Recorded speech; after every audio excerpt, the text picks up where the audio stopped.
saya Ratna Ayu, saya dari kelas 11-7 akan menyampaikan atau menerangkan dakwah yang berjudul Amanah adalah Iman, Khianat adalah Sifat Munafik. Bismillahirrahmanirrahim.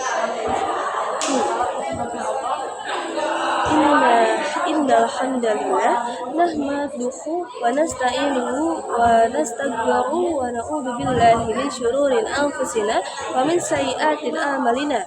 May yahdihillahu fala mudhillalah wa may yudhlil fala hadiyallah. Asyhadu an la ilaha illallah wahdahu la syarikalah wa asyhadu anna Muhammadan abduhu wa rasuluhu. Hadirin wal hadirat, jamaah sekalian yang dimuliakan Allah Subhanahu wa taala, puji dan syukur senantiasa kita panjatkan kepada Allah Subhanahu wa taala yang telah menganugerahkan kepada kita nikmat iman, Islam dan kesehatan sehingga kita dapat berkumpul di majelis yang insya Allah penuh rahmat ini. Salawat serta salam semua tercurah kepada Nabi kita semua, yaitu Nabi Muhammad SAW yang teladan, terbaik dan menjaga amanah dan kejujuran. Pada kesempatan yang mulia ini, mari kita renungkan sebuah akhlak tercela yang dibenci dalam Islam, yaitu al-khianah atau disebut juga dengan pengkhianatan. Pertama-tama saya akan menjelaskan tentang khianat, larangan keras dari Allah dan Rasul-Nya. Islam menempatkan sifat amanah, yaitu sifat jujur dan dapat dipercaya sebagai kondisi utama keimanan. Sebaliknya, khianat itu tidak memenuhi kepercayaan atau melanggar janji adalah dosa yang dilarang keras. Allah Subhanahu wa taala secara tegas baik kepadanya, kepada Rasulnya maupun terhadap amanah yang diberikan sesama manusia. Dalil dari Al-Quran, Allah Subhanahu wa taala berfirman dalam surah Al-Anfal ayat 27 yang berbunyi, ayyuhalladzina amanu la takhunullahu wa rasulah wa takhunu amanatikum wa antum ta'lamun, yang artinya, wahai orang-orang yang beriman, janganlah kamu mengkhianati Allah dan Rasul, dan juga janganlah kamu mengkhianati amanat-amanat yang dipercayakan kepadamu sedang kamu mengetahui. Quran Surat Al-Anfal ayat 27. Ayat ini mencakup 3 khianat. Yang pertama, khianat kepada Allah dan Rasul melalui pelanggaran syariat dan meninggalkan perintahnya.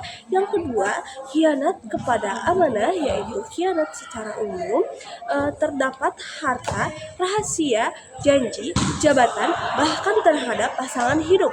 Sifat khianat ini sangat tidak disukai oleh Allah Subhanahu wa taala. Dalam ayat lain Allah menegaskan dalil dari Al-Quran, Bismillahirrahmanirrahim, innallaha la yuhibbul khasinin, yang artinya sungguh Allah tidak menyukai orang-orang yang berkhianat. Quran Surat Al-Anfal ayat 58. Yang kedua, saya akan menerangkan tentang balasan bagi pelaku khianat di hari khianat.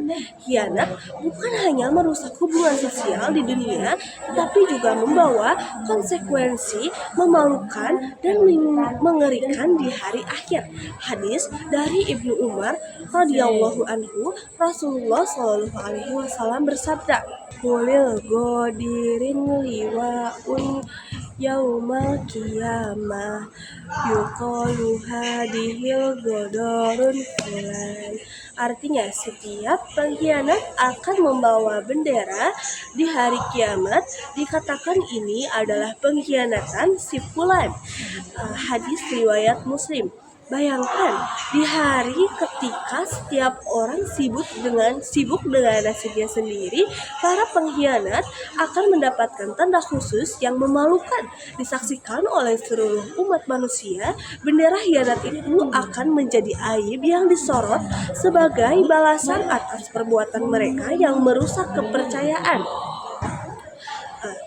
Hadirin wal hadirat yang dirahmati Allah, khianat ini terjadi dalam berbagai bentuk, Ya, seperti korupsi di jabatan, menggunjing rahasia teman, tidak menjaga harta titipan, berbuat curang dalam bisnis, atau tidak bertanggung jawab terhadap tugas yang diemban, semuanya adalah bentuk pengkhianatan terhadap amanah. Marilah kita menjaga diri dari sifat tercela ini. Mari kita pupuk kejujuran dan sifat amanah dalam diri, karena itulah ciri sejati seorang mukmin. Ingatlah nasihat dari Rasulullah Shallallahu Alaihi Wasallam. Kita tidak boleh membalas dengan khianat. Ini menunjukkan betapa tingginya nilai amanah, sehingga kita harus menjaganya bahkan dalam kondisi terburuk sekalipun. Allah Subhanahu Wa Taala melindungi kita dari sifat khianat dan menjadikan kita hamba-hambanya yang jujur dan dapat dipercaya. Barakallahu lil falakum fil Qur'anil azim. Wassalamualaikum warahmatullahi wabarakatuh.